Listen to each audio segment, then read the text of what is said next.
दोस्तों, कैसा होता यदि टाइम ट्रेवल यानी आप समय के यात्रा कर पाते। क्या होता अगर आप समय का आयाम भी तीसरे आयाम यानी 3D डायमेंशन की तरह होता। अगर आप जो समय के पीछे या भविष्य में जा सकते, वैसे ही जैसे आप आगे पीछे चलते हो, ऊपर या नीचे जा सकते हो, तो क्या आप पेस्ट को बदल सकते हैं? और अगर ऐसा किया तो क्या यह एक समय पैराडॉक्स पैदा करेगा? और आपको किस तरह की समय मशीन बनानी पड़ेगी जिससे आप समय में दोबारा जा सकते? कितने बार आपने सोचा होगा कि काश आपके पास एक ऐसा टाइम मशीन होता और आप बोरिंग क्लासेस को स्किप कर सकते, या फिर किसी भी खेल में या किसी एग्जाम में टॉप लेवल का कम बैक कर पाते। समय यात्रा तो लगता है कुछ वाइडल्स फन साई-फाई फिल्मों की होती है, लेकिन हम रोज समय में ही घूम रहे हैं। आइंस्टीन ने बताया कि समय स्थिर नहीं है, बल्कि यह हमेशा आगे बढ़ता है और हम भी उसके साथ बढ़ते हैं। आइंस्टीन का कहना है कि समय चौथा आयाम है, जो 3 आयामों को अंतरिक्ष के साथ जोड़कर चौथा आयाम बनाते हैं, जिसे हम स्पेस टाइम कहते हैं। अगर आप अंतरिक्ष में यात्रा कर रहे हैं जहाँ ऊपर की ओर जाना थोड़ा मुश्किल होता है, असल में हम अभी तक सही तरह की टाइम मशीन नहीं बना पाए हैं। थ्योरेटिकल एक समय मशीन बनाना संभव है, लेकिन वह किसी अजीब तरह के पदार्थ में नहीं देखेगी। टाइम ट्रेवल यानी समय यात्रा का राज अंतरिक्ष में छुपा हुआ है, जो प्रकाश की गति के बहुत नज़दीकी यात्रा करने में हमें समय यात्रा करवाता है। आइंस्टीन की थ्योरी ने हमें यह सिखाया है कि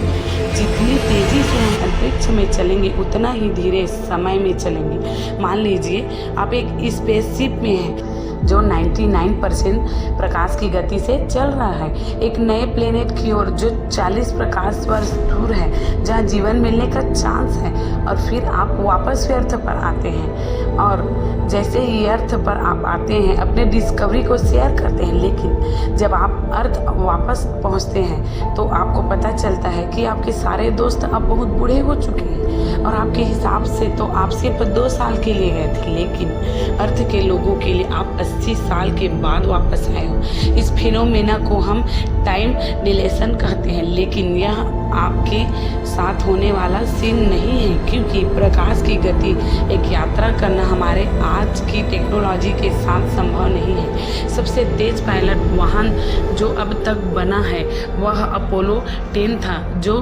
11,000 मीटर प्रति सेकंड की गति तक गया था। लेकिन टाइम ट्रेवल के लिए जरूरी गति कुछ 299 मिलियन मीटर प्रति सेकंड के आसपास होती है, और उसे गति पर एक्सीलरेट करने से कितना फोर्स क्रिएट होगा कि जो प्रकाश गति से कुछ दूर पहुंचने से बहुत ही स्पेसशिप को फाड़ देगा। दोस्तों, लेकिन वर्म होल भी एक ऑप्शन है। आइंस्टीन ने प्रोजेक्ट किया था कि यह एक थ्योरेटिकल टनल 2 अलग जगह और 2 अलग समय को लिंक करती है, एक शॉर्टकट जो एक दूसरे यूनिवर्स और समय की ओर जाता है। इसमें वर्म होल बहुत छोटे होते हैं, सिर्फ 1 बिलियन ट्रिलियन ऑफ सेंटीमीटर के आसपास, जिसे कोई इंसान से नहीं गुजर सकता। लेकिन हम एक वर्म होल को कैप्चर कर सकें तो हम उसे बाद भी कर सकते हैं। सोचो, एक बहुत बड़ी गुफा अंतरिक्ष में धरती के ऊपर, जिसका एक एंड एक प्लेनेट को और दूसरा एंड दूसरे टाइम को जोड़ता है। थ्योरेटिकल अगर हम